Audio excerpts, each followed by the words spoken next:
നമസ്കാരം. വയനാട് മുണ്ടക്കൈ ചൂരൽമല ദുരന്തം അതിതീവ്ര ദുരന്തമായി പ്രഖ്യാപിച്ച വാർത്ത വളരെ ആശ്വാസത്തോടു കൂടിയാണ് നമ്മൾ കേട്ടത്. ഇവിടെ ചിലതൊക്കെ തിരിച്ചറിയേണ്ടതുണ്ട്, ചിലതൊക്കെ വിശദീകരിക്കപ്പെടേണ്ടതുണ്ട്. നമുക്കറിയാം, ജൂലൈ 30-ാം തീയതിയാണ് നാടിനെ നടുക്കിയ, രാജ്യത്തെ നടുക്കിയ ഒരു വലിയ ഉരുൾപൊട്ടൽ വയനാടിലെ ചൂരൽമല മുണ്ടക്കൈയിലൊക്കെ സംഭവിക്കുന്നത്. അതിനുശേഷം ഉറ്റവരും ഉടയവരും നഷ്ടപ്പെട്ടവരെ, ഉപജീവന മാർഗം നഷ്ടപ്പെട്ടവരെയൊക്കെ പുനരധിവസിപ്പിക്കാൻ വേണ്ടി സർക്കാർ നടത്തിക്കൊണ്ടിരുന്ന സമാനതകളില്ലാത്ത പോരാട്ടമാണ് നമ്മൾ കണ്ടത്. ഓരോ ഘട്ടത്തിലും കേന്ദ്ര സർക്കാരിന്റെ മൊത്തത്തിലുള്ള അവഗണന നമ്മളൊക്കെ കണ്ടതാണ്. പാർലമെന്റിൽ അമിത്ഷായും വനം വകുപ്പ് മന്ത്രി ഭൂപേന്ദ്ര യാദവും ഒക്കെ ഈ ദുരന്തത്തെക്കുറിച്ച്, ഈ ഉരുൾപൊട്ടലിനെ കുറിച്ച് തെറ്റിദ്ധാരണ പടർത്തുന്ന അടിസ്ഥാനരഹിതമായിട്ടുള്ള പല കാര്യങ്ങൾ പറഞ്ഞ് പാർലമെന്റിനെ പോലും തെറ്റിദ്ധരിപ്പിച്ച കാഴ്ചകളൊക്കെ നമ്മൾ കാണുകയുണ്ടായി. അതായത് ജിയോളജിക്കൽ സർവേ ഓഫ് ഇന്ത്യ നൽകിയ മുന്നറിയിപ്പുകൾ പാലിക്കാത്തത് കൊണ്ടാണ് ഇങ്ങനെ ഒരു ഉരുൾപൊട്ടൽ ഉണ്ടായത് എന്നായിരുന്നു അമിത്ഷായുടെ പച്ചക്കള്ളം. എന്നാൽ ഭൂപേന്ദ്ര യാദവ് എന്താണ് പറഞ്ഞത്? അദ്ദേഹം പറയുന്നു, ഇങ്ങോട്ടേക്ക് കുറെ ആളുകൾ കുടിയേറി പാർത്തു, അനധികൃത ഖനനം നടക്കുന്നുണ്ട്, അതുകൊണ്ടാണ് അവിടെ ഉരുൾപൊട്ടൽ ഉണ്ടായതെന്ന് പറയുന്നു. അതുകൊണ്ട് അതിതീവ്ര ദുരന്തമായി ഇത് പ്രഖ്യാപിക്കാൻ പറ്റില്ല എന്ന നിലപാടായിരുന്നു കേന്ദ്ര സർക്കാർ തുടക്കം മുതൽ സ്വീകരിച്ചിരുന്നത്. പ്രധാനമന്ത്രി നരേന്ദ്രമോദി ദുരന്ത ബാധിതരെ കണ്ടു, ദുരന്ത പ്രദേശങ്ങൾ സന്ദർശിച്ചു. അദ്ദേഹം ഇവിടെ നിന്ന് മടങ്ങി കേന്ദ്രത്തിൽ എത്തുമ്പോൾ തന്നെ നമുക്ക് കേന്ദ്ര സഹായം, പ്രത്യേക പാക്കേജ് അനുവദിക്കുമെന്ന് നമ്മൾ കരുതി. മാസങ്ങൾ കടന്നുപോയി. 1-ാമത്തെ മാസം കടന്നു പോകുന്നു, 2 മാസം പോകുന്നു, 3 മാസം കടന്നു പോകുന്നു. കേന്ദ്രം തിരിഞ്ഞു പോലും നോക്കുന്നില്ല. എന്നാൽ ഓരോ ഘട്ടത്തിലും ദുരന്ത ബാധിതർക്ക് വേണ്ട കേന്ദ്ര സഹായം എത്തിക്കുന്നതിന് വേണ്ടി മുഖ്യമന്ത്രി പിണറായി വിജയൻ പ്രധാനമന്ത്രിയെ നേരിൽ കാണുകയും പ്രധാനമന്ത്രിയുടെ ഓഫീസുമായി നിരന്തരം കോണ്ടാക്ട് ചെയ്യുകയും ചെയ്തുകൊണ്ടിരുന്നു. പക്ഷേ എന്താണ് ഇവിടുത്തെ പ്രതിപക്ഷം സ്വീകരിച്ച നിലപാട്? ഓരോ ഘട്ടത്തിലും ഈ സർക്കാരിനൊപ്പം നിൽക്കാതെ വയനാട് ദുരന്തത്തെ ഒരു വോട്ട് ബാങ്ക് രാഷ്ട്രീയമാക്കി, അല്ലെങ്കിൽ ഒരു വോട്ട് കണ്ടെത്തുന്നതിന് വേണ്ടിയുള്ള, അല്ലെങ്കിൽ ഒരു വോട്ട് ബാങ്കായി കണ്ടുകൊണ്ട് അതിൽ ഒരു ദുരന്ത രാഷ്ട്രീയം കളിക്കുന്ന വി ഡി സതീശനെയും സംഘത്തെയും അല്ലേ നമ്മൾ കണ്ടത്? കേന്ദ്രം പണം നൽകാത്തതിന് കാരണം സംസ്ഥാന സർക്കാരാണെന്ന് വരുത്തി തീർക്കാൻ വേണ്ടി ഓരോ ഘട്ടത്തിലും സതീശനും സംഘവും ശ്രമം നടത്തിക്കൊണ്ടിരുന്നു. സതീശനും സംഘവും ഇവിടെ സംസ്ഥാന സർക്കാരിനെ കടന്നാക്രമിച്ചുകൊണ്ടിരുന്നപ്പോൾ കേന്ദ്രം സത്യത്തിൽ സന്തോഷിച്ചിരിക്കുകയായിരുന്നു. കാരണം ഇതൊക്കെ സംസ്ഥാന സർക്കാരിന്റെ കുറ്റമാണ് എന്ന് വരുത്തി തീർക്കുകയാണല്ലോ ഇവിടെ പ്രതിപക്ഷം. അപ്പോ പിന്നെ അവരുടെ അജണ്ടയും ജയിക്കുകയാണ്, അവരുടെ ശബ്ദമായി ഇവിടെ പ്രതിപക്ഷം മാറുകയാണ്. അപ്പോൾ സ്വാഭാവികമായും മിണ്ടാതിരിക്കുന്നതാണ് നല്ലത് എന്ന് കേന്ദ്രവും ധരിച്ചു. എന്നാൽ പ്രതിപക്ഷവും കേന്ദ്രവും ഒരേ രീതിയിൽ സർക്കാരിനെ ഈ വയനാട് ദുരന്തവുമായി ബന്ധപ്പെട്ട് കടന്നാക്രമിച്ചുകൊണ്ട് ദുരന്ത ബാധിതരെ വല്ലാത്ത രീതിയിൽ അവരെ ബുദ്ധിമുട്ടിലാഴ്ത്തിക്കൊണ്ടിരിക്കുന്ന സാഹചര്യത്തിലും ഒരു ഘട്ടത്തിൽ പോലും മുഖ്യമന്ത്രിയോ അല്ലെങ്കിൽ ഇവിടെ നിന്ന് ജയിച്ചു പോയ ഇടതുപക്ഷത്തിന്റെ എംപിമാരോ അല്ലെങ്കിൽ പാർലമെന്റിലുള്ള ഇടതുപക്ഷ എംപിമാരോ തങ്ങൾക്ക് വയനാട് ദുരന്ത ബാധിതർക്ക് ആവശ്യമായിട്ടുള്ള പണം നൽകണം എന്ന ആവശ്യം അവർ ഉന്നയിക്കാതിരുന്നില്ല കേട്ടോ. ഓരോ ഘട്ടത്തിലും അവർ ഉന്നയിച്ചു. പാർലമെന്റിലൊക്കെ ഇടതുപക്ഷ എംപിമാർ ഉയർത്തിയ ശബ്ദം നമ്മൾ കേട്ടതാണ്. 18 എംപിമാരും LDFന്റെ എംപിമാർക്കൊപ്പം നിന്നുകൊണ്ട്, അല്ലെങ്കിൽ ഇടതുപക്ഷ എംപിമാർക്കൊപ്പം നിന്നുകൊണ്ട് ഈ ദേശീയ ദുരന്തമായി പ്രഖ്യാപിച്ച് ദുരന്ത ബാധിതർക്ക് ആവശ്യമായിട്ടുള്ള സഹായം ലഭ്യമാക്കണമെന്ന് ഒരു ഘട്ടത്തിൽ പോലും പറഞ്ഞ് നമ്മൾ കേട്ടില്ല. അവസാനം ഗത്യന്തരമില്ലാതായപ്പോൾ, അതായത് ഇടതുപക്ഷ എംപിമാർ മാത്രമാണ് ഇതിനുവേണ്ടി ശബ്ദം ഉയർത്തുന്നതെന്ന് കണ്ടപ്പോൾ, അവസാനം പ്രിയങ്ക ഗാന്ധി ഇവിടുന്ന് ജയിച്ച് പാർലമെന്റിൽ ചെന്നപ്പോൾ എല്ലാവരും ഒറ്റക്കെട്ടായി പാർലമെന്റിന് പുറത്തു നിന്ന് പ്രതിഷേധിക്കുന്ന കാഴ്ചയൊക്കെ നമ്മൾ കണ്ടു. ഗത്യന്തരം ഇല്ലാതായപ്പോഴാണ് അങ്ങനെ ഒരു സാഹചര്യത്തിലേക്ക് മാറിയത്. അപ്പോഴും എന്താണ് കേരളത്തിലെ പ്രതിപക്ഷത്തിന്റെ സ്റ്റാൻഡ്?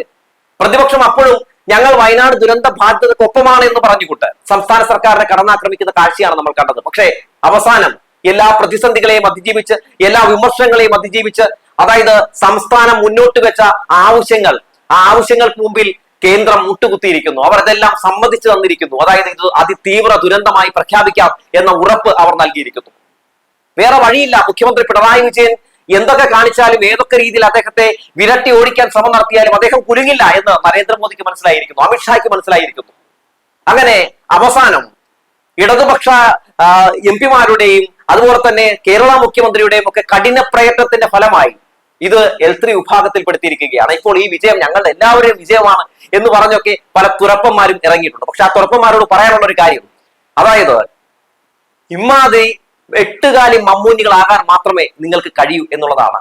ഈ സംഭവവുമായി ബന്ധപ്പെട്ട് നിങ്ങൾ കാണിച്ച പല പോക്രിത്തരങ്ങളും ഒക്കെ ഞങ്ങൾ കണ്ടതാണ്. L3 വിഭാഗത്തിൽപ്പെടുത്തുമ്പോൾ എന്തൊക്കെയാണ് ഈ പറയുന്ന ദുരന്ത ബാധിതർക്ക് ലഭ്യമാകുക എന്ന കാര്യം പരിശോധിച്ചാൽ രാജ്യത്തിലുടനീളമുള്ള എം പിമാർക്ക് ഈ ദുരന്ത ബാധിതർക്ക് ഫണ്ട് അനുവദിക്കാൻ കഴിയും. ഏകദേശം 1 കോടി രൂപ വെച്ച് അവർക്ക് അനുവദിക്കാൻ കഴിയും. ദുരന്ത പ്രതികരണ നിധിയിൽ നിന്ന് കേന്ദ്ര സർക്കാർ പണം നൽകാൻ ബാധ്യസ്ഥരാകും.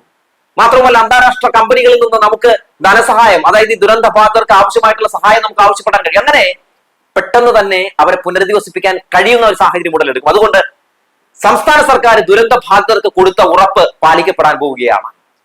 അവർ ഉദ്ദേശിക്കുന്നത് പോലൊരു ജീവിതം അവർക്ക് ലഭ്യമാക്കി കൊടുക്കാൻ പോവുകയാണ് സംസ്ഥാന സർക്കാർ. സർക്കാർ പറഞ്ഞ ആ വാക്കിൽ ഇപ്പോഴും ഉറച്ചു നിൽക്കുന്നു. നിങ്ങളെ ഞങ്ങൾ അതിജീവിപ്പിക്കും, നിങ്ങളെ ഞങ്ങൾ പുനരധിവസിപ്പിക്കും എന്ന ആ വാക്കിൽ തന്നെ ഉറച്ചു നിൽക്കുന്നു. എന്നാൽ പെട്ടെന്ന് അത്തരത്തിലുള്ള സംഭവങ്ങളൊന്നും നടത്താൻ സർക്കാരിന് കഴിയില്ല എന്ന ഒരു തെറ്റിദ്ധാരണ പടർത്തുന്ന വ്യാജ പ്രചരണം നടത്തിക്കൊണ്ട് ഓരോ ഘട്ടത്തിലും പ്രതിപക്ഷം അവരെ ആശങ്കയിലാഴ്ത്താൻ, ആ ദുരന്ത ബാധിതരെ സങ്കടപ്പെടുത്താനല്ലേ ശ്രമം നടത്തിയിട്ടുള്ളത്. ഈ വിഷയത്തിലൊക്കെ അല്ലേ സംസ്ഥാന സർക്കാരിനൊപ്പം നിന്നുകൊണ്ട് ഒരു പ്രതിപക്ഷം മാതൃകാപരമായിട്ടുള്ള ചില പ്രവർത്തനങ്ങൾ കാഴ്ചവെക്കേണ്ടത്? അത് വി ഡി സതീശന് കഴിഞ്ഞിട്ടുണ്ടോ? ഇല്ലല്ലോ. ഒരു ഘട്ടത്തിൽ വി ഡി സതീശനെ പോലും തള്ളിക്കൊണ്ട് കേന്ദ്രത്തിൽ UDF എം പിമാർക്ക് ഇടതുപക്ഷത്തിനൊപ്പം കേരളത്തിനോടൊപ്പം നിൽക്കേണ്ട സാഹചര്യം ഉണ്ടായില്ലേ? അല്ലെങ്കിൽ അപകടമാണെന്ന് അവർക്ക് പോലും മനസ്സിലാക്കുന്ന, അല്ലെങ്കിൽ അവർ പോലും മനസ്സിലാക്കിയ സാഹചര്യം ഉണ്ടായി എന്നുള്ളതാണ്. ഈ ഘട്ടത്തിൽ സുരേഷ് ഗോപിയെ കുറിച്ച് കൂടി പറയേണ്ടതുണ്ട്. സുരേഷ് ഗോപി ഏതെങ്കിലും ഒരു ഘട്ടത്തിൽ വയനാട് ദുരന്ത ബാധിതർക്ക് വേണ്ടി ആ തിരുവായ തുറന്ന് സംസാരിച്ച് നമ്മൾ കേട്ടിട്ടുണ്ടോ? ഇല്ലല്ലോ. അമിത്ഷായും ഭൂപേന്ദ്ര യാദവും ഒക്കെ പറഞ്ഞ മുണ ആവർത്തിക്കാൻ വേണ്ടി മാത്രമാണ് അദ്ദേഹവും തുറന്ന് നമ്മൾ കണ്ടത്. വയനാട് ദുരന്ത ബാധിതരെ കാണാൻ എന്ന രീതിയിൽ വന്ന് ഫോട്ടോഷൂട്ട് നടത്തി അദ്ദേഹവും തിരികെ പോയി. ഒരു ബിസ്ക്കറ്റ് മേടിക്കാനുള്ള പൈസ പോലും അവർക്ക് കൊടുത്തില്ല എന്നുള്ളത് വസ്തുത. കഴിഞ്ഞ പാർലമെന്റ് സമ്മേളനത്തിൽ തൂത്തുക്കുടിയിൽ നിന്നുള്ള കനിമൊഴി MP വലിച്ചു കീറിയത് കണ്ടില്ലേ നമ്മുടെ സുരേഷ് ഗോപിയെ?